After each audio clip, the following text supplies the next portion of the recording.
નમસ્કાર, એસ્ટ્રો તપસ્વીમાં આપનું હાર્દિક સ્વાગત છે। આજના વિડીયોમાં આપણે વાત કરીશું મેષ રાશિના 28/6/2026 થી 4/7/2026 સુધીના રાશિફળ વિશે। આ વિડીયો લગ્ન રાશિ અનુસાર બનાવવામાં આવ્યો છે।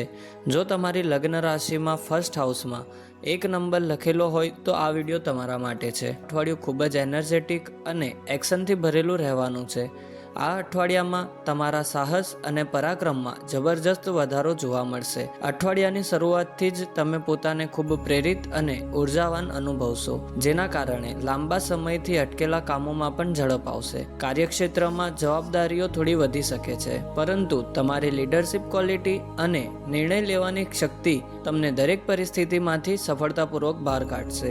જે લોકો બિઝનેસ કરે છે તેમના માટે પણ સમય ખૂબ જ અનુકૂળ રહેશે। નવા ક્લાયન્ટ્સ મળી શકે છે, નવી ડીલ્સ ફાઇનલ થઈ શકે છે અને વ્યવસાયને આગળ વધારવાના ઘણા સારા અવસર મળશે। આર્થિક રીતે જોવામાં આવે તો આ અઠવાડિયું મિશ્ર પરિણામ આપનારું રહેશે। એક તરફ આવકનો પ્રવાહ ચાલુ રહેશે તો બીજી તરફ ઘરના સુખ સાધનો, લક્ઝરી વસ્તુઓ તથા પરિવારના આરામ પાછળ ખર્ચ વધી શકે છે। જો તમે પાર્ટનરશિપમાં કામ કરતા હોવ તો પારદર્શિતા અને વિશ્વાસ જાળવી રાખવો જ ખૂબ જ જરૂરી છે। પારિવારિક જીવનમાં સુખ શાંતિ રહેશે અને માતાજીના સ્વાસ્થ્યમાં પણ સુધારો જોવા મળી શકે છે।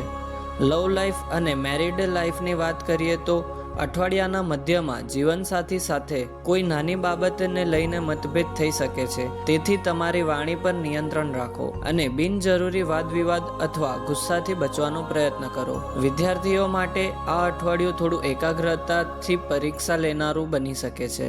અભ્યાસમાં મન લાગવા માટે વધારાની મહેનત કરવી પડશે, પરંતુ તમે જે મહેનત કરશો તેનું ફળ ચોક્કસ મળશે। સ્વાસ્થ્યની દ્રષ્ટિએ અઠવાડિયું સામાન્ય રહેશે। ફક્ત એસિડિટી અથવા પેટ સંબંધી નાની મોટી સમસ્યાઓને અવગણશો નહીં। ખાવા પીવામાં થોડું શિસ્તબદ્ધ રહો।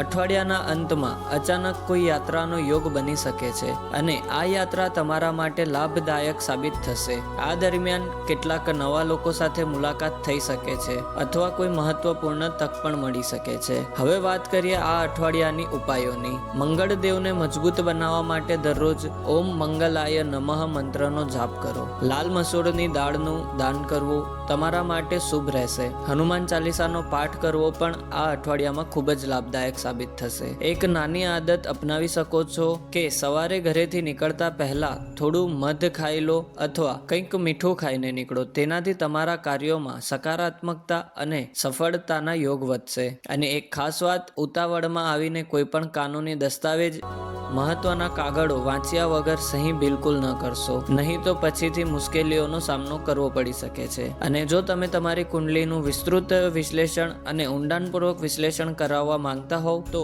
એસ્ટ્રો તપસ્વી એપ ડાઉનલોડ કરો અને અમારા અનુભવી જ્યોતિષો સાથે લાઈવ કન્સલ્ટ કરીને તમારા જીવન સાથે જોડાયેલા દરેક પ્રશ્નોનો ઉકેલ મેળવો। ધન્યવાદ।